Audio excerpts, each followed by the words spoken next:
আসন্ন শৈলকুপা উপজেলা পরিষদ নির্বাচনে দোয়াত কলম মার্কার চেয়ারম্যান পদপ্রার্থী উপজেলা আওয়ামী লীগের যুগ্ম সাধারণ সম্পাদক ও উপজেলা যুবলীগের সভাপতি শামীম হোসেন মোল্লাকে বিজয়ী করার লক্ষ্যে উপজেলা ছাত্রলীগের বিশেষ বর্ধিত সভা অনুষ্ঠিত হয়েছে।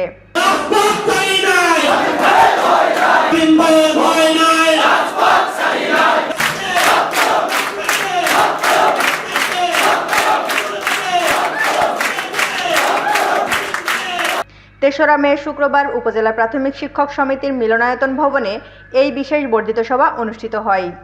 এ সময় উপজেলা ছাত্রলীগের সভাপতি মিশন হোসেনের সভাপতিত্বে প্রধান অতিথি হিসেবে উপস্থিত ছিলেন উপজেলা আওয়ামী লীগের সভাপতি ও ইউপি চেয়ারম্যান মতিয়ার রহমান বিশ্বাস।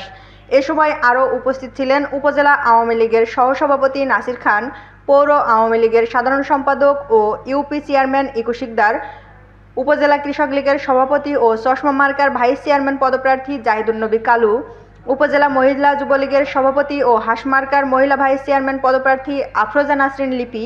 প্রধান বক্তা হিসেবে বক্তব্য রাখেন ঝিনাইদহ জেলা ছাত্রলীগের সভাপতি সজীব হোসেন।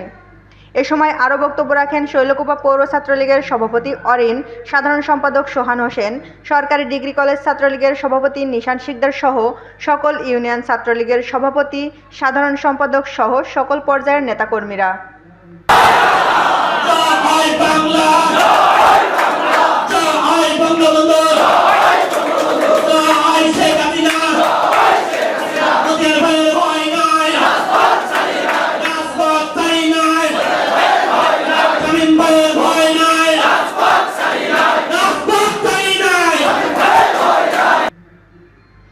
এ সময় বক্তারা আগামী 21শে মে উপজেলা নির্বাচনে দোয়াত কলম মার্কার চেয়ারম্যান পদপ্রার্থী শামীম হোসেন মোল্লা, চশমা মার্কার ভাইস চেয়ারম্যান পদপ্রার্থী বর্তমান ভাইস চেয়ারম্যান জাহিদুন্নবী কালু, হাঁস মার্কার মহিলা ভাইস চেয়ারম্যান পদপ্রার্থী আফরোজা নাসরিন লিপিকে বিপুল ভোটে জয়যুক্ত করার জন্য নিরলসভাবে কাজ করে যাওয়ার প্রতিজ্ঞা করেন।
Desk report, eagle TV news.